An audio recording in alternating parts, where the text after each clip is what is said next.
Bonjour la famille, c'est Alia et aujourd'hui ce sera une revue d'actu 100% Afrique et en moins de 3 minutes. Alors n'hésite pas à commenter, partager ou liker la vidéo, ça fait toujours plaisir et ça ne coûte rien. C'est votre soutien qui m'aide à continuer. Prêt pour votre dose d'actu bien de chez nous? C'est parti. Coupe du Monde 2026. Premier qualifié africain en vue. La route vers la Coupe du Monde 2026 s'accélère. En Afrique, personne n'est encore qualifié, mais ça pourrait changer dès cette semaine. L'Égypte de Salah joue gros face au Burkina Faso le 9 septembre, après l'Éthiopie le 5. Si les pharaons enchaînent les victoires, ils décrochent direct leur billet. Les étalons, eux, doivent tout gagner pour espérer rester dans la course. Gros choc en vue. Abidjan, plus de ponts, mais toujours autant d'embouteillages. À Abidjan, les ponts poussent comme des champignons, mais les embouteillages, eux, ne disparaissent pas. Sur TikTok, beaucoup ironisent. On a gagné des ponts, mais pas de temps. La réalité, c'est qu'avec toujours plus de voitures et pas assez de transports en commun efficaces, la circulation reste un vrai casse-tête. Alors, pont ou bus rapide, c'est quoi la vraie solution pour Abidjan? Donne-nous ton secret en commentaire. Sénégal, grève générale des transporteurs. Au Sénégal, fin août 2025, les transporteurs ont lancé une grève générale qui a paralysé Dakar pendant plusieurs jours. La raison? Une hausse du prix du carburant combinée à des charges jugées trop lourdes pour leurs activités. Les chauffeurs réclament un soutien gouvernemental pour continuer à faire rouler les bus et taxis sans se ruiner.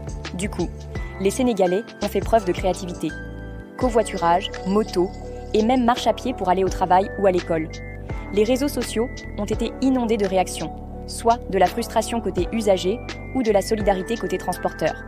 Le gouvernement a promis de rencontrer les syndicats cette semaine pour trouver une solution rapide et éviter que la capitale ne reste bloquée encore plus longtemps. Le Burkina interdit l'homosexualité. Réactions en chaîne. Une nouvelle loi vient de tomber.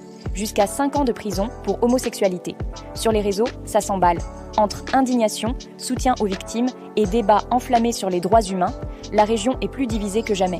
Des militants dénoncent une régression sociale, tandis que d'autres défendent la loi au nom des traditions et de la morale locale. Bref, c'est un vrai sujet brûlant qui montre à quel point tout ceci reste tabou en Afrique de l'Ouest. Guinée, condamnation pour excision. Le 31 août, en Guinée, 4 personnes ont été condamnées pour avoir pratiqué l'excision sur une fillette. Un jugement qui fait réagir, puisque la lutte contre cette tradition archaïque avance beaucoup trop lentement. L'excision. C'est l'ablation totale ou partielle des organes génitaux féminins, une pratique dangereuse qui touche encore certaines communautés. Il est important de sensibiliser et d'en parler pour protéger les filles et les femmes. Voilà, c'était tout pour cette semaine. J'espère que ça t'a plu. Bye la famille.